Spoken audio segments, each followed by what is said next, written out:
ಮತ್ತೊಮ್ಮೆ ಪ್ರಥಮ PUC ಸಮಾಜಶಾಸ್ತ್ರದ ವಿಷಯಕ್ಕೆ ತಮ್ಮನ್ನು ಹೃತ್ಪೂರ್ವಕವಾಗಿ ಸ್ವಾಗತವನ್ನು ಕೋರ್ತಾ ಇದ್ದೇನೆ. ಈಗ ಈ ಹಿಂದಿನ ಅಧ್ಯಾಯಗಳಲ್ಲಿ ಸಮಾಜಶಾಸ್ತ್ರ ಅಂದ್ರೇನು, ಅದರ ವ್ಯಾಖ್ಯಾನಗಳು, ಅದರ ಸ್ವರೂಪಗಳು, ಅದು ಅಧ್ಯಯನ ಮಾಡ್ತಕ್ಕಂಥ ವಸ್ತು ವಿಷಯಗಳ ಮೇಲೆ ನಾವು ಸಾಕಷ್ಟು ಮಾಹಿತಿಯನ್ನು ತಿಳ್ಕೊಂಡಿದ್ದೀವಿ. ಇಂದಿನ ತರಗತಿಯಲ್ಲಿ ಸಮಾಜಶಾಸ್ತ್ರದ ಉಪಯೋಗಗಳು ಅಂದರೆ ಸಮಾಜಶಾಸ್ತ್ರ ಅಧ್ಯಯನ ಮಾಡೋದ್ರಿಂದ ನಮಗೆ ಏನೇನು ಪ್ರಯೋಜನ ಇದೆ, ಯಾವ್ಯಾವ ಅನುಕೂಲ ಇದೆ ಎನ್ನುವಂಥ ವಿಚಾರದ ಆಧಾರದ ಮೇಲೆ ಇವತ್ತು ನಾವು ಚರ್ಚಿಸೋಣ. ಇಲ್ಲಿ ಸಮಾಜಶಾಸ್ತ್ರದ ಒಂದು ಉಪಯೋಗಗಳನ್ನು ತಿಳಿಸುವಂಥ ಒಂದು ಸಂದರ್ಭದಲ್ಲಿ ಪ್ರೊಫೆಸರ್ ಗಿಡ್ಡಿಂಗ್ಸ್ ಅಂತಕ್ಕಂಥ ಒಬ್ಬ ಖ್ಯಾತ ಸಮಾಜಶಾಸ್ತ್ರಜ್ಞ ಹೇಳ್ತಾನೆ, ಸಮಾಜದಲ್ಲಿ ನಾವು ಏನು ಆಗಬೇಕು ಅಂತ ಅಂದ್ಕೊಂಡಿದ್ದೀವೋ ಅದೆಲ್ಲವೂ ಕೂಡ ಆಗಲಿಕ್ಕೆ ಸಾಧ್ಯತೆ ಇದೆ ಎನ್ನುವಂಥದ್ದನ್ನು ಇಲ್ಲಿ ಪ್ರೊಫೆಸರ್ ಗಿಡ್ಡಿಂಗ್ಸ್ ಅವರು ಹೇಳ್ತಾರೆ.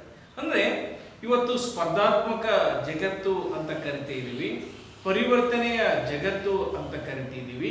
ಆ ಎಲ್ಲ ಹಿನ್ನೆಲೆಯಲ್ಲಿ ಅಂದರೆ ಇತರೆ ಒಂದು ಜಗತ್ತಿನೊಂದಿಗೆ ಅಥವಾ ನಾವು ಸ್ಪರ್ಧಿಸಬೇಕಾಗಿರುವ ಕಾರಣಕ್ಕಾಗಿಯೇ ನಮಗೆ ಸಮಾಜಶಾಸ್ತ್ರ ಇವತ್ತು ಅನಿವಾರ್ಯ ಎನ್ನುವಂಥದ್ದನ್ನು ಪ್ರೊಫೆಸರ್ ಗಿಡ್ಡಿಂಗ್ಸ್ ಅವರ ಒಂದು ಮಾತಿನಲ್ಲಿ ನಾವು ಹೇಳಬಹುದು ಎನ್ನುವಂಥದ್ದು.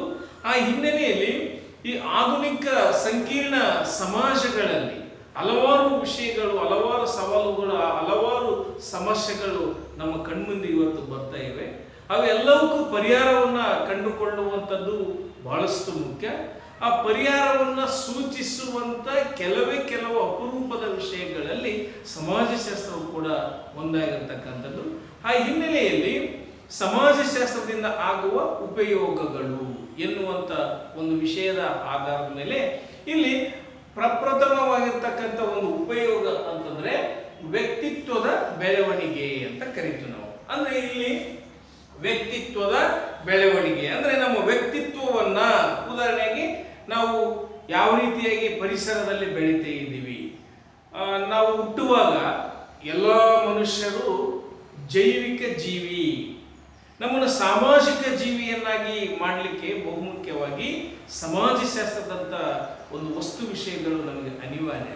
ಕಾರಣ ಯಾಕೆಂತಂದರೆ ನಮಗೆ ಒಂದು ಸಮಾಜ ಜೀವಿ ಆಗಲಿಕ್ಕೆ ನಮಗೆ ಹಿನ್ನೆಲೆಯಾಗಿ ಒಂದು ಕುಟುಂಬ ಆಗಿರ್ಬೋದು, ಅಥವಾ ಧರ್ಮ ಆಗಿರ್ಬೋದು, ಅಥವಾ ಆರ್ಥಿಕ ವ್ಯವಸ್ಥೆ ಆಗಿರ್ಬೋದು, ಆಚಾರ ವಿಚಾರ ರೂಢಿ ಸಂಪ್ರದಾಯಗಳಾಗಿರ್ಬೋದು, ಅವೆಲ್ಲವೂ ಕೂಡ ನಮ್ಮ ಮೇಲೆ ಪ್ರಭಾವವನ್ನು ಬೀರುವಂಥದ್ದು. ಸೊ ಹಾಗಾಗಿನೇ ನಮಗೆ ನಮ್ಮ ಕುಟುಂಬದ ಸದಸ್ಯರು, ತಾಯಿಯಿಂದ ಹಿಡಿದು ತಂದೆ ಅಥವಾ ಸಹೋದರರು, ನೆರೆಹೊರೆಯವರು, ಇಡೀ ಸೊಸೈಟಿ ನಮ್ಮ ಮೇಲೆ ವಿವಿಧ ರೀತಿಯಾಗಿ ಒಂದು ಪ್ರಭಾವವನ್ನು ಬೀರುವಂಥದ್ದು. ಆ ಹಿನ್ನೆಲೆಯಲ್ಲಿ ಒಂದು ವೈಜ್ಞಾನಿಕ ಮತ್ತು ಒಂದು ಸಮಗ್ರವಾಗಿರ್ತಕ್ಕಂಥ ವ್ಯಕ್ತಿಯ ಒಂದು ಹಕ್ಕುಗಳೇನು, ಬಾಧ್ಯತೆಗಳೇನು. ಕಾರಣ ಯಾಕೆಂತಂದ್ರೆ ಒಂದು ವ್ಯಕ್ತಿಯ ವ್ಯಕ್ತಿತ್ವ ವಿಕಾಸ ಆಗ್ತಕ್ಕಂಥದ್ದು ಆ ಮನೆ ಎನ್ನುವಂಥದ್ದು ಬಹಳಷ್ಟು ಮುಖ್ಯ, ನಮ್ಮ ಪರಿಸರ ಎನ್ನುವಂಥದ್ದು ಬಹಳಷ್ಟು ಮುಖ್ಯ, ಸಮಾಜ ಎನ್ನುವಂಥದ್ದು ಬಹಳಷ್ಟು ಮುಖ್ಯ. ಆ ಹಿನ್ನೆಲೆಯಲ್ಲಿ ಇವತ್ತು ನಾವು ಒಂದು ಸಮಾಜ ಜೀವಿಯಾಗಿ ನಿಂತಿದ್ದೀವಿ ಅಂತಂದ್ರೆ ಅದಕ್ಕೆ ಬಹುಮುಖ್ಯ ಕಾರಣ ಸಮಾಜಶಾಸ್ತ್ರ. ಹಾಗಾಗಿ ಸಮಾಜಶಾಸ್ತ್ರವನ್ನು ಅಧ್ಯಯನ ಮಾಡಿದರೆ ನಮ್ಮ ವ್ಯಕ್ತಿತ್ವವನ್ನು ಯಾವ ರೀತಿಯಾಗಿ ಒಂದು ವಿಕಾಸಗೊಳಿಸಲಿಕ್ಕೆ ಸಾಧ್ಯತೆ ಇದೆ ಅಂದರೆ ಹೊಸ ಹೊಸ ಸವಾಲುಗಳಿಗೆ, ಹೊಸ ಹೊಸ ಸಮಸ್ಯೆಗಳಿಗೆ ನಾವು ಯಾವ ರೀತಿಯಾಗಿ ಸ್ಪಂದಿಸಲಿಕ್ಕೆ ಸಾಧ್ಯವಿದೆ ಅಂತ ಹೇಳ್ಕೊಡ್ತಕ್ಕಂಥದ್ದೇ ಸಮಾಜಶಾಸ್ತ್ರ ಎನ್ನುವಂಥದ್ದು. ಇನ್ನು ಎರಡನೇ ಒಂದು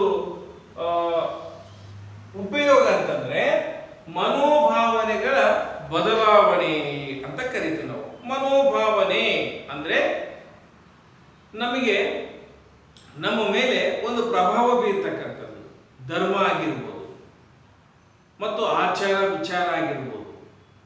ಸಮಾಜದಲ್ಲಿ ನಾವು ನೀತಿ ನಿಯಮಗಳಿಗೆ ಬದ್ಧರಾಗಿ ನಡ್ಕೊಳ್ಬೇಕಾಗಿರ್ತಕ್ಕಂಥದ್ದು. ಆ ಹಿನ್ನೆಲೆಯಲ್ಲಿ ನಮಗೆ ಮನೋಭಾವನೆಗಳನ್ನ ಅಲ್ಲಿ ಬದಲಾವಣೆ ಮಾಡ್ತಕ್ಕಂಥದ್ದು. ಹಾಗಾಗಿನೇ ಇಲ್ಲಿ ಜಾತಿ, ವರ್ಗ, ಮತ, ಭೇದ, ಲಿಂಗ ತಾರತಮ್ಯತೆ ಅಥವಾ ದ್ವೇಷ, ಅಸೂಯೆ ಇವೆಲ್ಲವುಗಳನ್ನ ಹೋಗ್ಲಾಡಿಸ್ತಕ್ಕಂಥ ಒಂದು ಉದ್ದೇಶ ಹೊಂದಿರತಕ್ಕಂಥದ್ದು ಸಮಾಜಶಾಸ್ತ್ರ. ಅಂದ್ರೆ ಇಲ್ಲಿ ಮನುಷ್ಯನ ಮೇಲೆ ಒಂದು ಜಾತೀಯತೆ ಎನ್ನುವಂಥದ್ದು ಅಥವಾ ಒಂದು ಮತೀಯತೆ ಎನ್ನುವಂಥದ್ದು ಇವೆಲ್ಲವೂ ಕೂಡ ಒಂದು ಪೂರ್ವಗ್ರಹ ಪೀಡಿತದಿಂದ ಬಂದಿರತಕ್ಕಂಥದ್ದು. ಒಂದು ಪೂರ್ವಗ್ರಹ ಪೀಡಿತದ ಬಂದಿರತಕ್ಕಂಥ ಒಂದು ವಿಷಯಕ್ಕೆ ಅದಕ್ಕೆ ಒಂದು ವೈಜ್ಞಾನಿಕ ಕಾರಣವನ್ನ ನೀಡುವಂಥದ್ದು ಸಮಾಜಶಾಸ್ತ್ರ. ಅಂದ್ರೆ ಇದು ಮಾಡುವಂಥದ್ದು ಜಾತೀಯತೆ ಮಾಡ್ತಕ್ಕಂಥದ್ದು ತಪ್ಪು, ಅಥವಾ ಮತೀಯತೆ ಮಾಡ್ತಕ್ಕಂಥದ್ದು ತಪ್ಪು, ಸಂಘರ್ಷ ಮಾಡುವಂಥದ್ದು ತಪ್ಪು. ಸೊ ಇತ್ಯಾದಿ ಎಲ್ಲ ವಿಷಯಗಳನ್ನ, ನಮಗೆ ನೀತಿಗಳನ್ನ, ನಿಯಮಗಳನ್ನ, ಆ ಸಂಸ್ಥೆಯು ಅಳವಡಿಸಿಕೊಂಡಿರ್ತಕ್ಕಂಥ ಒಂದು ಮೌಲ್ಯಗಳನ್ನ ಒಂದು ಸಾಕಷ್ಟು ವಿಸ್ತೃತವಾಗಿ ಚರ್ಚೆ ಮಾಡ್ತಕ್ಕಂಥದ್ದು ಮತ್ತು ಆದರ್ಶ ವ್ಯಕ್ತಿಗಳ ಬಗ್ಗೆ ನಮಗೆ ಅನೇಕ ತರದ ಒಂದು ಮಾಹಿತಿಯನ್ನು ನೀಡುವಂಥ ಒಂದು ವಿಷಯ ಇದ್ರೆ ಅದು ಸಮಾಜಶಾಸ್ತ್ರ. ಉದಾಹರಣೆಯಾಗಿ ಯಾರ್ಯಾರು ಒಂದು ಸಮಾಜದ ಒಂದು ಅಪವರ್ತನೆ ಅಂತ ಕರಿತೀವಿ ನಾವು, ಏನ್ ಮಾಡಿದ್ರೆ ನಾವು ಸಮಾಜದಲ್ಲಿ ಅಪವರ್ತಿಗಳಾಗ್ತಾ ಇದ್ದೀವಿ. ಸೊ ಅಂತ ಅಪವರ್ತನೆಯನ್ನ ಹೋಗಲಾಡಿಸಿ ಸಮಾಜದ ನೀತಿ ನಿಯಮಕ್ಕೆ ಬದ್ಧರಾಗಿ ನಡ್ಕೊಳ್ತಕ್ಕಂಥ ಮಾಡ್ತಕ್ಕಂಥದ್ದು ಕೂಡ ಇಲ್ಲಿ ಸಮಾಜಶಾಸ್ತ್ರ ಎನ್ನುವಂಥದ್ದು. ಹಾಗಾಗಿ ನಮಗೆ ಒಂದು ಹೊಸ ಹೊಸ ದೃಷ್ಟಿಕೋನಗಳನ್ನ ಬೆಳೆಸುವಲ್ಲಿ ಸಮಾಜಶಾಸ್ತ್ರ ಎನ್ನುವಂಥದ್ದು ಉಪಯೋಗ ಆಗ್ತಾ ಇದೆ. ಹಾಗಾಗಿ ನಮ್ಮ ಇಡೀ ಮನೋಭಾವನೆಯನ್ನ ಒಂದು ಬದಲಾವಣೆ ಮಾಡ್ತಕ್ಕಂಥ ಒಂದು ಶಕ್ತಿ, ಜೊತೆಗೆ ಒಂದು ತೌಲಾನಿಕ ಅಧ್ಯಯನ, ಅಂದ್ರೆ ನಗರದಲ್ಲಿ ಯಾಕೆ ಅಷ್ಟು ಮಟ್ಟಿಗೆ ಅವರು ಅಭಿವೃದ್ಧಿಯಾಗಿದ್ದಾರೆ, ಗ್ರಾಮದಲ್ಲಿ ಯಾಕೆ ಅಭಿವೃದ್ಧಿ ಆಗಿಲ್ಲ, ಹಾಗೆಯೇ ನಾವು ಬುಡಕಟ್ಟುಗಳು ಯಾಕೆ ಅಭಿವೃದ್ಧಿಯಾಗಿಲ್ಲ, ಅಲೆಮಾರಿಗಳಿಂದ ಯಾಕೆ ಅಲಿತಾ ಇದ್ದಾರೆ, ಮತ್ತು ಅವರ ಶೈಕ್ಷಣಿಕ ವ್ಯವಸ್ಥೆಗೆ ಉನ್ನತ ಮಟ್ಟದಲ್ಲಿದೆ, ಮತ್ತು ಅಕ್ಷರವಂತರ ಸಂಖ್ಯೆ ಯಾಕೆ ಹೆಚ್ಚಿದೆ, ನಮ್ಮಲ್ಲಿ ಯಾಕೆ ಕಡಿಮೆ ಇದೆ, ಇತ್ಯಾದಿ ಎಲ್ಲ ವಿಷಯಗಳ ಬಗ್ಗೆ ಅಲ್ಲಿ ಅಧ್ಯಯನ ಮಾಡ್ತಕ್ಕಂಥದ್ದು. ಆ ಮೂಲಕವಾಗಿ ನಾವು ಒಂದು ಮನೋಭಾವನೆಯನ್ನ, ಅಂದ್ರೆ ನಾವು ಕಳಂಕಿತರು ಅಥವಾ ಅಳಿವಿನಂಚಿನ ಸಮಾಜಗಳು, ಅಕ್ಷರ ನಮಗೆ ಕಲಿತಕ್ಕಂಥದ್ದು ಪಾಪ, ಈ ಥರದ ಏನು ಕೆಲವೊಂದು ಮೈಲಿಗೆ ಅಂತ ಒಂದು ದೃಷ್ಟಿಕೋನಗಳಿದ್ವು, ಅವುಗಳನ್ನೆಲ್ಲ ಹೋಗ್ಲಾಡಿಸಿ ಒಂದು ಹೊಸ ಜೀವ ಚೈತನ್ಯವನ್ನು ನೀಡತಕ್ಕಂಥದ್ದು ಸಮಾಜಶಾಸ್ತ್ರ ಎನ್ನುವಂಥದ್ದು. ಇನ್ನು ಮೂರನೇ ಒಂದು ಉಪಯೋಗ, ಸಾಮಾಜಿಕ ಸಮಸ್ಯೆಗಳಿಗೆ ಪರಿಹಾರ. ಸಮಾಜದಲ್ಲಿ ಸಾಕಷ್ಟು ಸಮಸ್ಯೆಗಳಿವೆ, ಅವುಗಳಿಗೆ ಪರಿಹಾರ ನೀಡತಕ್ಕಂಥ ಒಂದು ಬಹುಮುಖ್ಯ ಒಂದು ವಿಷಯ ಅಂತಂದ್ರೆ ಸಮಾಜಶಾಸ್ತ್ರ ಎನ್ನುವಂಥದ್ದು. ಯಾವ್ಯಾವ ಸಮಸ್ಯೆಗಳಿವೆ, ಪ್ರತಿಯೊಂದು ಒಂದು ಸಮಾಜದಲ್ಲಿ, ಅದರಲ್ಲೂ ವಿಶೇಷವಾಗಿ ಭಾರತದಲ್ಲಂತೂ ಸಾಕಷ್ಟು ಸಮಸ್ಯೆಗಳು. ಮೊದಲನೇದಾಗಿ ಬಡತನ, ಎರಡನೇದಾಗಿ ಅನಕ್ಷರತೆ, ಮೂರನೇದಾಗಿ ಅಸ್ಪೃಶ್ಯತೆ, ಜಾತೀಯತೆ, ಮತಾತೀತತೆ, ಕೋಮುವಾದ, ಅಪರಾಧ, ಬಾಲಾಪರಾಧ, ಮದ್ಯಪಾನ, ಭ್ರಷ್ಟಾಚಾರ, ಜೂಜಾಟ, ಯುವ ಜನಾಂಗದ ಅಶಾಂತಿ, ವೇಶ್ಯವಾಟಿಕೆ, ಹಾಗೆಯೇ ಭಿಕ್ಷಾಟನೆ, ಮಿತಿ ಮೀರಿದ ಜನಸಂಖ್ಯೆ, ಇವೆಲ್ಲವೂ ಕೂಡ ಸಮಸ್ಯೆಗಳು. ಒಂದು ಸಮಾಜ ವ್ಯವಸ್ಥಿತವಾಗಿ ಚಲಿಸಲಿಕ್ಕೆ ಇವೆಲ್ಲವೂ ಕೂಡ ಒಂದು ಸವಾಲುಗಳ ರೀತಿಯಲ್ಲಿ ಒಂದು ಬಂದು ನಿಲ್ತಾ ಇದೆ. ಸೊ ಇಂಥವಕ್ಕೆಲ್ಲವಕ್ಕೂ ಕೂಡ ನಾವು ಪರಿಹಾರವನ್ನ ಕಂಡ್ಕೊಳ್ತಕ್ಕಂಥದ್ದು ಅನಿವಾರ್ಯ. ಅದನ್ನ ಸಮಾಜಶಾಸ್ತ್ರಜ್ಞರು ಮಾಡ್ತಕ್ಕಂಥದ್ದು, ಸಮಾಜಶಾಸ್ತ್ರ ವಸ್ತು ವಿಷಯಗಳು ಮಾಡುವಂಥದ್ದು. ಭಿಕ್ಷಾಟನೆ ಯಾಕಿದೆ, ಬಡತನ ಯಾಕೆ ಬರುತ್ತೆ, ಯಾಕೆ ಅನಕ್ಷರಸ್ಥರಾಗಿದ್ದಾರೆ, ಜಾತೀಯತೆ ಯಾಕಿದೆ. ಸೊ ಇವೆಲ್ಲವೂ ಕೂಡ ನಮ್ಮಲ್ಲಿರುವಂಥ ಕೆಲವೊಂದು ಸಣ್ಣತನಗಳು ಅಂತ ಕರಿತೀವಿ ನಾವು. ಅಂದರೆ ಒಂದು ಕಳಪೆ ಮಟ್ಟದ ಆಲೋಚನೆಗಳನ್ನು ಹೋಗಲಾಡಿಸಿ, ಮತ್ತು ನಾವು ಕೂಡ ಇತರರಂತೆ ದುಡಿಲಿಕ್ಕೆ ಸಾಧ್ಯತೆ ಇದೆ, ದುಡಿದು ತಿನ್ನತಕ್ಕಂಥ ಒಂದು ವ್ಯವಸ್ಥೆ ಬರಬೇಕು ಎನ್ನುವಂಥದ್ದು. ಹಾಗೆಯೇ ಅಪರಾಧವನ್ನು ತಡಿಲಿಕ್ಕೆ ಯಾವ ಥರದ ಒಂದು ಶಿಕ್ಷಣ ಬೇಕು, ಯಾವ ರೀತಿಯ ಪರಿಸರ ಬೇಕು, ವಿಶೇಷವಾಗಿ ಬಾಲ ಅಪರಾಧಿಗಳು ಮಕ್ಕಳಿಗೆ ಸರಿಯಾದ ರೀತಿ ಆ ಕುಟುಂಬ ಎನ್ನುವಂಥದ್ದು ಸಾಮಾಜೀಕರಣ ಮಾಡದೇ ಇರತಕ್ಕಂಥದ್ದು, ಹಾಗೆಯೇ ಸಮವಯಸ್ಕರು ಅವರಿಗೆ ಕೆಟ್ಟದಾಗಿ ಅಭಿಪ್ರಾಯವನ್ನು ಬೀರಿರ್ತಕ್ಕಂಥದ್ದು. ಕೆಲವು ಸಮೂಹ ಮಾಧ್ಯಮಗಳಲ್ಲಿಯೂ ಕೂಡ ಕೆಲವೊಂದು ಬರೀ ಕೆಟ್ಟ ವಿಷಯಗಳನ್ನೇ ಕೆಲವು ಸಲ ಅನೇಕ ಸಲ ನೋಡೋದ್ರಿಂದ ನಾವು ಹಿಂಗೆ ಮಾಡಬಹುದಲ್ಲ ಎನ್ನುವಂಥ ಒಂದು ತಪ್ಪು ಅಭಿಪ್ರಾಯ ಬರ್ಬೋದು. ಅಲ್ಲಿ ಮೀಡಿಯಾಗಳು ತೋರಿಸ್ತಕ್ಕಂಥ ಉದ್ದೇಶ ಏನಂತಂದ್ರೆ, ಇಂಥ ತಪ್ಪು ಮಾಡಿದ್ರೆ ಮುಂದೆ ಇಂಥ ಶಿಕ್ಷೆಗೆ ಗುರಿ ಆಗ್ತಿ ಎನ್ನುವಂಥ ಒಂದು ಉದ್ದೇಶವನ್ನು ಇಟ್ಕೊಂಡು ಮಾಡಿರ್ತಾರೆ. ಆದ್ರೆ ನಾವು ಮುಂದಿನದನ್ನು ನಾವು ಆಲೋಚನೆ ಮಾಡೋದಲ್ಲ. ಈ ಕ್ಷಣಿಕ ಅಪರಾಧಿ ಯಾವುದೋ ಒಂದು ಕೊಲೆ ಮಾಡ್ತಾರೆ, ನಾವು ಕೊಲೆ ಮಾಡ್ಬೇಕಷ್ಟೇ. ಕೊಲೆ ಮಾಡಿದ್ರೆ ಏನು ಶಿಕ್ಷೆ ಆಗುತ್ತೆ, ಅದು ಕುಟುಂಬದ ಮೇಲೆ ಎಷ್ಟು ಮಟ್ಟಿಗೆ ಒಂದು ಪ್ರಭಾವ ಬೀರುತ್ತೆ, ಆ ಎಲ್ಲ ವಿಷಯಗಳನ್ನು ತೋರಿಸಿರ್ತಾರೆ. ಆದರೆ ಅದನ್ನು ನಾವು ನೋಡೋದು. ಸೊ ಹಾಗೆ ಇವು ಎಲ್ಲವುಗಳನ್ನ ಒಂದು ಸಾಮಾಜಿಕ ಸಮಸ್ಯೆಗಳು ಅಂತ ಕರಿತೀವಿ. ಅಂತ ಸಮಸ್ಯೆಗಳಿಗೆ ಚಿಂತಕರು, ಸಮಾಜಶಾಸ್ತ್ರಜ್ಞರು, ಸಮಾಜಶಾಸ್ತ್ರ ಸಿದ್ಧಾಂತಿಗಳು ಇಲ್ಲಿ ಒಂದು ಪರಿಹಾರವನ್ನು ನೀಡ್ತಕ್ಕಂಥ ಒಂದು ವ್ಯವಸ್ಥೆ, ಅದು ಯಾವುದಾದ್ರೂ ವಿಷಯ ಇದ್ದರೆ ಅದು ಸಮಾಜಶಾಸ್ತ್ರ ಎನ್ನುವಂಥದ್ದು. ಇನ್ನು ಸಾಮಾಜಿಕ ಯೋಜನೆ ಮತ್ತು ಸಾಮಾಜಿಕ ನೀತಿ ನಿರೂಪಣೆ ಯೋಜನೆ ಅಂತ ಕರಿತಿದ್ವಿ. ಅಂದರೆ ನಾವು ಒಂದು ಬದುಕನ್ನು ಅಥವಾ ಸಮಾಜವು ಯಾವ ರೀತಿಯಾಗಿ ಇರಬೇಕು ಎನ್ನುವಂಥದ್ದು, ಸ್ಥಿತಿಶಾಸ್ತ್ರ ಮತ್ತು ಗತಿಶಾಸ್ತ್ರ ಎನ್ನುವಂಥ ವಿಷಯವನ್ನು ಆಗಸ್ಟ್ ಕಮಿಟಿ ಅವರು ಇಂದಿನ ಅಧ್ಯಾಯಗಳಲ್ಲಿ ಚರ್ಚೆಯನ್ನು ಮಾಡ್ತಾರೆ. ಅಂದರೆ ಒಂದು ಸಮಾಜದ ವಾಸ್ತವತೆ ಹೇಗಿದೆ ಎನ್ನುವಂಥದ್ದು ಮತ್ತು ಸಮಾಜ ಮುಂದೆ ಯಾವ ರೀತಿಯಾಗಿ ಪರಿವರ್ತನೆ ಆಗಬಹುದು, ಆಗಬೇಕು ಎನ್ನುವಂಥ ಒಂದು ವಿಷಯಗಳ ಮೇಲೆ ಅಲ್ಲಿ ಚರ್ಚೆಯನ್ನು ಮಾಡುವಂಥ ಒಂದು ಪ್ರಕ್ರಿಯೆಯನ್ನು ನಾವಿಲ್ಲಿ ಕಾಣುವಂಥದ್ದು. ಇಲ್ಲಿ ಬಹುಮುಖ್ಯವಾಗಿ ಸರ್ಕಾರ ಮತ್ತು ಆಡಳಿತ ವ್ಯವಸ್ಥೆಯಲ್ಲಿ ವಿವಿಧ ಯೋಜನೆಗಳು, ಉದಾಹರಣೆ ಒಂದು ಭಿಕ್ಷಾಟನೆ ನಿರ್ಮೂಲನೆ ಮಾಡ್ತಕ್ಕಂಥದ್ದು, ಬಡತನವನ್ನು ನಿರ್ಮೂಲನೆ ಮಾಡ್ತಕ್ಕಂಥದ್ದು, ಅಪರಾಧಗಳ ಸಂಖ್ಯೆಯನ್ನು ಅಲ್ಲಿ ಕಡಿಮೆ ಮಾಡ್ತಕ್ಕಂಥದ್ದು, ಯುವಜನರಿಗೆ ಒಂದು ಹೊಸ ಹೊಸ ಉದ್ಯೋಗಗಳನ್ನು ಸೃಷ್ಟಿ ಮಾಡುವಂಥದ್ದು, ಇವೆಲ್ಲ ವಿಷಯಗಳ ಹಿಂದೆ ಸಮಾಜಶಾಸ್ತ್ರಜ್ಞರ ಒಂದು ಶ್ರಮವಿದೆ.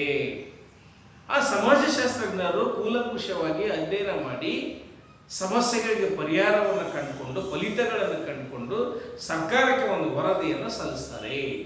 ಸರ್ಕಾರ ಆ ವರದಿಯ ಆಧಾರದ ಮೇಲೆ ಅನೇಕ ಜನ ಅಭಿಪ್ರಾಯವನ್ನು ರೂಪಿಸುವ ಜೊತೆಗೆ ಒಂದು ಕಲ್ಯಾಣ ರಾಜ್ಯಗಳನ್ನು ಸಂಸ್ಥಾಪನೆ ಮಾಡಲಿಕ್ಕೆ ಮತ್ತು ಸರ್ವರ ಬಾಳನ್ನು ಹಸನ ಮಾಡಲಿಕ್ಕೆ ಸಮಾಜಶಾಸ್ತ್ರ ಎನ್ನುವಂಥದ್ದು ಒಂದು ಶ್ರಮಿಸ್ತಾ ಇದೆ ಎನ್ನುವಂಥದ್ದನ್ನು ಇಲ್ಲಿ ನಾವು ಕಾಣ್ತಕ್ಕಂಥದ್ದು. ಅದರ ಆಚೆ ಇಲ್ಲಿ ಸಮಾಜಶಾಸ್ತ್ರದ ಇನ್ನೊಂದು ಬಹುಮುಖ್ಯ ಅಂತಂದರೆ ಜನಸಂಖ್ಯೆ ಎನ್ನುವಂಥದ್ದು. ಆ ಜನಸಂಖ್ಯೆಯನ್ನು ಯಾವ ರೀತಿಯಾಗಿ ನಿಯಂತ್ರಣ ಮಾಡಬಹುದು. ಉದಾಹರಣೆಗೆ ಯಾವುದೇ ಒಂದು ದೇಶದಲ್ಲಿ ಕಡಿಮೆ ಸಂಪತ್ತಿತ್ತು, ಹೆಚ್ಚು ಜನಸಂಖ್ಯೆ ಇರ್ತಕ್ಕಂಥದ್ದು, ಅಥವಾ ಹೆಚ್ಚು ಸಂಪತ್ತಿತ್ತು ಕಡಿಮೆ ಜನಸಂಖ್ಯೆ ಇರ್ತಕ್ಕಂಥದ್ದು, ಎರಡೂ ಕೂಡ ಆಗಬಾರ್ದು. ಒಂದು ದೇಶದಲ್ಲಿ ಎಷ್ಟು ಜನಸಂಖ್ಯೆ ಇದೆಯೋ ಒಂದು ಅಷ್ಟೇ ಪ್ರಮಾಣದಲ್ಲಿ ಬದುಕಲಿಕ್ಕೆ ಯೋಗ್ಯವಾಗಿರುವಂಥ ಒಂದು ಭೌತಿಕ ಸಂಪತ್ತು ಇರಬೇಕು. ಅದನ್ನು ಸೃಷ್ಟಿ ಯಾವ ರೀತಿಯಾಗಿ ಮಾಡಬೇಕು ಎನ್ನುವಂಥದ್ದು ಕೂಡ. ಹಾಗಾಗಿನೇ ಜನಸಂಖ್ಯೆ ನೀತಿಗಳನ್ನು ತರ್ತಕ್ಕಂಥದ್ದು, ಒಳ್ಳೊಳ್ಳೆ ಯೋಜನೆಗಳನ್ನು ತರುವಂಥದ್ದು, ಇವೆಲ್ಲವೂ ಕೂಡ ಆದರೆ ಮತ್ತು ದುರ್ಬಲ ವರ್ಗಗಳ ಮೀಸಲಾತಿ ಅಂತ ಕರಿತೀವಿ ನಾವು. ಅನೇಕ ದುರ್ಬಲ ವರ್ಗಗಳಿಗೆ ಆರ್ಥಿಕವಾಗಿ, ಶೈಕ್ಷಣಿಕವಾಗಿ, ರಾಜಕೀಯವಾಗಿ ಅವರನ್ನು ಮೇಲೆತ್ತುವ ಕಾರ್ಯಕ್ರಮದ ಜೊತೆಗೆ ಸಾಮಾಜಿಕವಾಗಿ ಒಂದು ಉನ್ನತ ಗೌರವವನ್ನು ಕೊಡ್ತಕ್ಕಂಥ ಒಂದು ಕೆಲಸವೂ ಕೂಡ ಸಮಾಜಶಾಸ್ತ್ರದ ಮೂಲಕ ನಡೀತಕ್ಕಂಥದ್ದು. ಇನ್ನು ಹಿಂದುಳಿದ ವರ್ಗಗಳು ಹಾಗೂ ದುರ್ಬಲ ವರ್ಗಗಳ ಏಳಿಗೆಗೆ ಸಹಕಾರಿ ಅಂತ ಕರಿತೀವಿ. ಹಿಂದುಳಿದ ವರ್ಗಗಳು ಪರಿಶಿಷ್ಟ ಜಾತಿ, ಪರಿಶಿಷ್ಟ ಪಂಗಡ ಮತ್ತು ಇತರೆ ಹಿಂದುಳಿದ ವರ್ಗಗಳು. ಇಲ್ಲಿ ಅನೇಕ ಶತಶತಮಾನಗಳ ಕಾಲದಿಂದಲೂ ಕೂಡ ಇಲ್ಲಿನ ಸಂಪತ್ತನ್ನು, ಇಲ್ಲಿನ ಅಧಿಕಾರವನ್ನು, ಇಲ್ಲಿನ ಗೌರವಗಳನ್ನು, ಇಲ್ಲಿನ ಪ್ರತಿಷ್ಠೆಗಳನ್ನು ಕೆಲವು ಸಮೂಹಗಳು ಅನುಭವಿಸುವಂಥದ್ದು. ಆ ಹಿನ್ನೆಲೆಯಲ್ಲಿನೇ ಸಾಕಷ್ಟು ಸಮಾಜದಲ್ಲಿ ಒಂದು ಅಂತರವನ್ನು ನಾವು ಕಾಣ್ತಿದ್ವಿ. ಜಾತಿಯ ಕಾರಣಕ್ಕಾಗಿಯೇ, ಲಿಂಗದ ಕಾರಣಕ್ಕಾಗಿಯೇ ಅನೇಕ ಥರದ ಸೌಲಭ್ಯಗಳನ್ನು ಕೆಲವು ಜನರಿಗೆ ನಾವು ವಂಚನೆ ಮಾಡಿದ್ದೀವಿ. ಸೊ ಈ ಹಿನ್ನೆಲೆಯಲ್ಲಿ ಈ ತಪ್ಪುಗಳನ್ನು ಹೋಗ್ಲಾಡಿಸ್ಲಿಕ್ಕೆ ಇಲ್ಲಿ ಪರಿಶಿಷ್ಟ ಜಾತಿ, ಪರಿಶಿಷ್ಟ ಪಂಗಡ ಮತ್ತು ಮಹಿಳೆಯರಿಗೆ ಒಂದು ವಿಶೇಷವಾಗಿರ್ತಕ್ಕಂಥ ಒಂದು ಸೌಲಭ್ಯಗಳನ್ನು ನೀಡುವಂಥದ್ದು. ಅಲ್ಲಿ ದುರ್ಬಲ ವರ್ಗಗಳ ಏಳಿಗೆಗೆ ಯಾವ್ಯಾವ ಯೋಜನೆಗಳು ಬೇಕು, ಯಾವ್ಯಾವ ಒಂದು ಕಾರ್ಯ ನಿರೂಪಣೆ ಆಗಬೇಕು ಎನ್ನುವಂಥದ್ದನ್ನು ಇಲ್ಲಿ ಕಾಣ್ತಕ್ಕಂಥದ್ದು. ಹಾಗಾಗಿ ಸರ್ಕಾರದ ಮೂಲಕವಾಗಿಯೇ ಸಮಾಜಶಾಸ್ತ್ರಜ್ಞರು ಒತ್ತಡವನ್ನು ಹಾಕಿ ಸರ್ವರೂ ಕೂಡ ಸುಖವಾಗಿರಲಿಕ್ಕೆ, ಸರ್ವರನ್ನೂ ಕೂಡ ಸಮಾನ ದೃಷ್ಟಿಯಿಂದ ಕಾಣಲಿಕ್ಕೆ ಯಾವ್ಯಾವ ವಾತಾವರಣಗಳು ಬೇಕೋ ಅವೆಲ್ಲ ವಾತಾವರಣಗಳನ್ನು ಸೃಷ್ಟಿ ಮಾಡುವಂಥದ್ದು ಕೂಡ ಸಮಾಜಶಾಸ್ತ್ರಜ್ಞರ ಒಂದು ಬಹುಮುಖ್ಯ ಅಭಿಪ್ರಾಯ ಆಗಿರ್ತಕ್ಕಂಥದ್ದು.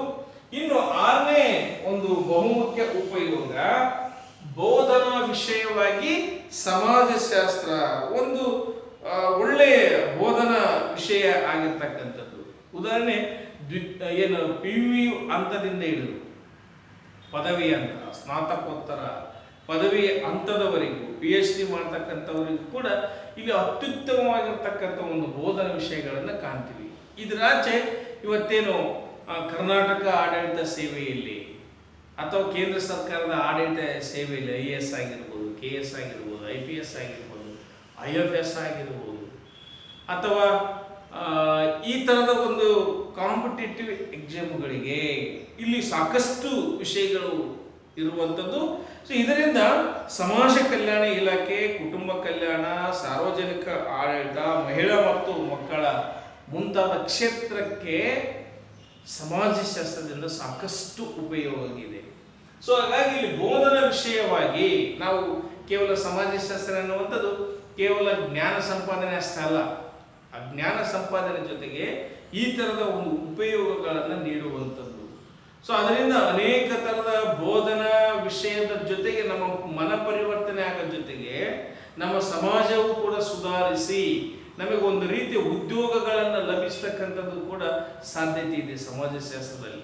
ಇವತ್ತು ಸಮಾಜಶಾಸ್ತ್ರ ಇಡೀ ಜಗತ್ತಿನಾದ್ಯಂತ ವಿಪುಲವಾಗಿ ತ್ವರಿತಗತಿಯಲ್ಲಿ ಬೆಳೆಯುವಂಥ ಒಂದು ಏಕೈಕ ಶಾಸ್ತ್ರ ಎನ್ನುವಂಥದ್ದನ್ನು ನಾವಿಲ್ಲಿ ಕಾಣುವಂಥದ್ದು. ಹೀಗಾಗಿ ಇಲ್ಲಿ ಸಾಕಷ್ಟು ರೀತಿಯ ಒಂದು ಅತ್ಯುತ್ತಮವಾದ ಅಥವಾ ಅತಿ ಮುಖ್ಯವಾಗಿರ್ತಕ್ಕಂಥ ಒಂದು ವಿಷಯಗಳನ್ನು ಒಂದು ಬೋಧನಾ ವಿಷಯವಾಗಿ ಕೂಡ ಇಲ್ಲಿ ಕಾಣುವಂಥದ್ದು. ಇನ್ನು ದೇಶದ ಆರ್ಥಿಕ ಅಭಿವೃದ್ಧಿಯಲ್ಲಿ ಸಮಾಜಶಾಸ್ತ್ರದ ಪಾತ್ರ ಅಂದರೆ ನಮ್ಮ ದೇಶದ ಒಂದು ಆರ್ಥಿಕ ಅಭಿವೃದ್ಧಿಯಲ್ಲಿ ಇವತ್ತು ನಮ್ಮ ದೇಶದಲ್ಲಿ ಇನ್ನೂ ಕೂಡ ನಾವು ಮುಂದುವರಿಯುತ್ತಿರುವ ರಾಷ್ಟ್ರ ಅಂತ ಕರಿತೀವಿ. ಸುಮಾರು ವರ್ಷಗಳಿಂದಲೂ ಕೂಡ ಇದೇ ಪದವನ್ನು ನಾವು ಬಳಸ್ತಾ ಇದ್ದೀವಿ. ಮತ್ತೆ ಯಾವಾಗ ನಾವು ಮುಂದುವರಿತಕ್ಕಂಥ ಒಂದು ರಾಷ್ಟ್ರ ಆಗ್ತಕ್ಕಂಥದ್ದು, ಮುಂದುವರಿದ ರಾಷ್ಟ್ರ ಆಗೋದು ಯಾವಾಗ ಎನ್ನುವಂಥದ್ದು. ಹಾಗಾಗಿ ಇಲ್ಲಿ ಅರ್ಥಶಾಸ್ತ್ರಜ್ಞರು, ಸಮಾಜಶಾಸ್ತ್ರಜ್ಞರು ಸಾಮಾನ್ಯವಾಗಿ ಒಬ್ಬ ಸಮಾಜಶಾಸ್ತ್ರಜ್ಞ ಅರ್ಥಶಾಸ್ತ್ರಜ್ಞನೂ ಕೂಡ ಆಗಬೇಕು, ಅವನು ರಾಜಕೀಯ ಚಿಂತಕನಾಗಿರ್ಬೇಕು, ಇತಿಹಾಸ ತಜ್ಞನಾಗಿರ್ಬೇಕು. ಆ ಕಾರಣಕ್ಕೆ ಏನು ಹೇಳ್ತಕ್ಕಂಥದ್ದು, ಒಬ್ಬ ಸಮಾಜಶಾಸ್ತ್ರಜ್ಞ ಎಲ್ಲ ಬಹುಶಿಸ್ತೀಯ ಅಧ್ಯಯನ ಅಂತ ಕರಿತೀವಿ ನಾವು. ಅಂದರೆ ಎಲ್ಲ ವಿಷಯಗಳನ್ನು ಅವನು ಕಲ್ತ್ಕೊಂಡಿರ್ತಾನೆ, ಅದರ ಆಧಾರದ ಮೇಲೆ ಒಂದು ಯೋಜನೆಗಳನ್ನು ಸಂಸ್ಥಾಪನೆ ಮಾಡ್ತಾನೆ, ನಿರೂಪಿಸ್ತಾನೆ. ಸೊ ಹೊಸ ಹೊಸ ಸಂಗತಿಗೆ, ಹೊಸ ಹೊಸ ಸವಾಲುಗಳಿಗೆ ಹೊಸ ಥರದ ಒಂದು ಪ್ರಯೋಗಗಳ ಮೂಲಕವಾಗಿಯೇ ಅವನು ಜ್ಞಾನವನ್ನು ನೀಡ್ತಾನೆ ಎನ್ನುವಂಥದ್ದು. ಹೀಗಾಗಿ ನಮ್ಮ ದೇಶದ ಒಂದು ಆರ್ಥಿಕ ಅಭಿವೃದ್ಧಿಗೆ ಸಮಾಜಶಾಸ್ತ್ರದ ಒಂದು ಕೊಡುಗೆ ಅತ್ಯುನ್ನತವಾಗಿದೆ. ಕಾರಣ ಯಾಕೆಂತಂದರೆ ಕೆಲವೇ ಜನರು ಮಾತ್ರ ಆದಾಯ ಬರುವ ಮೂಲಗಳಾಗಿ ಅನೇಕ ಜನ ಬಡತನವನ್ನು ಅನುಭವಿಸಿದ್ರೆ ಅಲ್ಲಿ ಒಂದು ದೇಶ ಅಭಿವೃದ್ಧಿ ಆಗಲಿಕ್ಕೆ ಸಾಧ್ಯವಿಲ್ಲ. ಅಲ್ಲಿ ಹಿಂದುಳಿದವರು, ಕೃಷಿಕರು ಅತಿ ಹೆಚ್ಚು ಆದಾಯ ಬಂದಾಗ ನಮ್ಮ ದೇಶದ ಸಂಪತ್ತು ಹೆಚ್ಚುತ್ತದೆ. ಸೊ ಅಲ್ಲಿ ಆ ದೇಶದ ಸಂಪತ್ತು ಹೆಚ್ಚಳ ಆಗಲಿಕ್ಕೆ ಕೃಷಿಗೆ ಪೂರಕವಾಗಿ ಮತ್ತು ರೈತರಿಗೆ ಮತ್ತು ದೀನ ದಲಿತರಿಗೆ ಅಥವಾ ಹಿಂದುಳಿದ ವರ್ಗಗಳಿಗೆ ಯಾವ ರೀತಿಯಾಗಿ ನಾವು ಅವಕಾಶಗಳನ್ನು ಕೊಡಬೇಕು ಸರ್ಕಾರದ ಮೂಲಕ ಎನ್ನುವಂಥದ್ದು ಕೂಡ ಅಲ್ಲಿ ಬಹಳಷ್ಟು ಮುಖ್ಯ. ಸೊ ಅವುಗಳನ್ನು ಸಲಹೆ ಕೊಡ್ತಕ್ಕಂಥದ್ದೇ ಸಮಾಜಶಾಸ್ತ್ರ ಎನ್ನುವಂಥದ್ದು. ಇನ್ನು ಆಧುನಿಕ ಸನ್ನಿವೇಶಗಳು ಹಾಗೂ ಬೆಳವಣಿಗೆಯ ಬಗ್ಗೆ ಜ್ಞಾನ ಅಂತ ಕರಿತೀವಿ ನಾವು. ಅಂದರೆ ಆಧುನಿಕ ಸನ್ನಿವೇಶಗಳು ಅಂದರೆ ಆಧುನಿಕ ಕಾಲ ಅಂತ ನಾವೇನು ಕರಿತಿದ್ದೀವಿ, ಇವತ್ತು ಆಧುನಿಕ ಕಾಲದಲ್ಲಿ ತ್ವರಿತಗತಿಯಾಗಿರ್ತಕ್ಕಂಥ ಒಂದು ಬದಲಾವಣೆ ಅಂತ ಕರಿತೀವಿ. ಹೊಸ ಹೊಸ ಥರದ ಒಂದು ಉದ್ಯೋಗಗಳು ಸೃಷ್ಟಿಯಾದಾಗ ನಮ್ಮ ಭಾರತೀಯ ಸಾಮಾಜಿಕ ವ್ಯವಸ್ಥೆಯಲ್ಲಿ ಇರ್ತಕ್ಕಂಥ ನಾವೆಲ್ಲರೂ ಕೂಡ ತಯಾರಿ ಆಗಬೇಕು. ಆ ತಯಾರಿ ಆಗದಿದ್ದರೆ ನಾವು ಹೊಸ ಹೊಸ ಸಮಸ್ಯೆಗಳನ್ನು ಹೋಗಲಾಡಿಸ್ಲಿಕ್ಕೆ ಸಾಧ್ಯ ಆಗಲ್ಲ. ಆ ಕಾರಣಕ್ಕಾಗಿ ಇಲ್ಲಿ ಆಧುನಿಕ ಸನ್ನಿವೇಶಗಳು ಅಂತ ಕರಿತೀವಿ. ಏನೇನು ಆಧುನಿಕ ಸನ್ನಿವೇಶಗಳು ನಾವು ಹಿಂದಿನ ಅಧ್ಯಾಯಗಳಲ್ಲಿ ನೋಡಿದ್ವಿ. ನಾವು ಸಮಾಜಶಾಸ್ತ್ರ ಬಹುಮುಖ್ಯವಾಗಿ ಹುಟ್ಟಲಿಕ್ಕೆ ಅವಳಿ ಕ್ರಾಂತಿಗಳು ಬಹಳ ಮುಖ್ಯವಾಗಿರ್ತಕ್ಕಂಥ ಒಂದು ಪಾತ್ರವನ್ನು ವಹಿಸ್ತವೆ. ವಿಶೇಷವಾಗಿ ಇಂಗ್ಲೆಂಡಿನ ಕೈಗಾರಿಕಾ ಕ್ರಾಂತಿ ನೋಡ್ರಿ, ಒಂದು ಹಂತದಲ್ಲಿ ಕೇವಲ ಕುಲಕಸಬುಗಳಿದ್ದು ನಮ್ಮ ದೇಶದಲ್ಲಿ. ಆ ಕುಲಕಸಬುಗಳ ಆಧಾರದ ಮೇಲೆ ಒಂದು ಜಾತಿ ವ್ಯವಸ್ಥೆ ಕೂಡ ನಿರ್ಮಾಣ ಆಗಿರ್ತಕ್ಕಂಥದ್ದನ್ನು ಕೆಲವು ಚರಿತ್ರೆಯಿಂದ ಅಥವಾ ನಾವು ಕೆಲವೊಂದು ಅಧ್ಯಯನ ಕೃತಿಗಳಿಂದ ನೋಡಲಿಕ್ಕೆ ಸಾಧ್ಯತೆ ಇದೆ.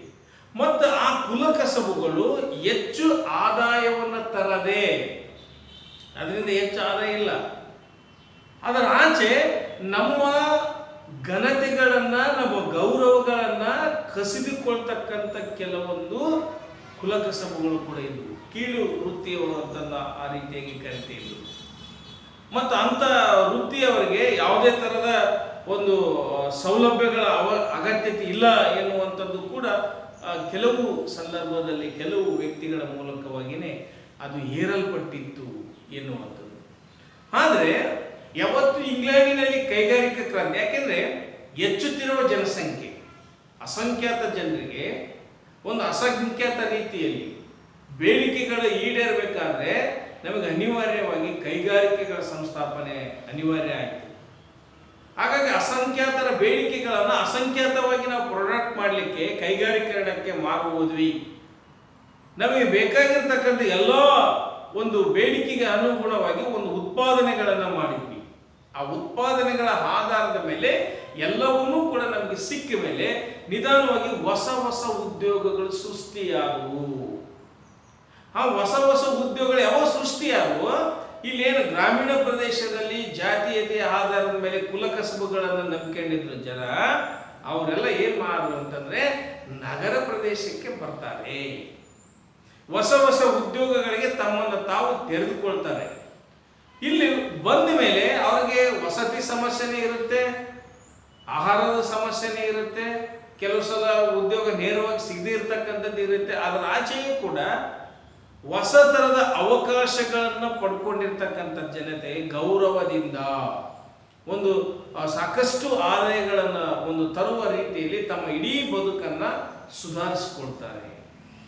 ಆವಾಗ ಎಲ್ಲ ಜನರು ಕೂಡ, ಎಲ್ಲ ಜಾತಿಯ ಜನರು ಕೂಡ ಒಂದೇ ಒಂದು ಕಾರ್ಖಾನೆಯಲ್ಲಿ ಕೆಲಸ ಮಾಡ್ತಕ್ಕಂಥ ಒಂದು ಪರಿಸ್ಥಿತಿ ಅಥವಾ ವಾತಾವರಣ ನಿರ್ಮಾಣ ಆಗುತ್ತೆ. ಅಲ್ಲಿ ಕೇವಲ ಒಂದು ಕೌಶಲ್ಯ, ಒಂದು ಜ್ಞಾನ ಅಥವಾ ಉತ್ಪಾದನಾ ವ್ಯವಸ್ಥೆಗೆ ಬೇಕಾಗಬಹುದಾದಂಥ ಒಂದು ನನ್ನಲ್ಲಿರುವಂಥ ಒಂದು ಕಾರ್ಯಕ್ರಮತೆಯನ್ನು ಮಾತ್ರ ಬಹುಮುಖ್ಯವಾಗಿರುತ್ತದೆ ವಿನಃ ಅಲ್ಲಿ ಜಾತಿ ಅಲ್ಲ.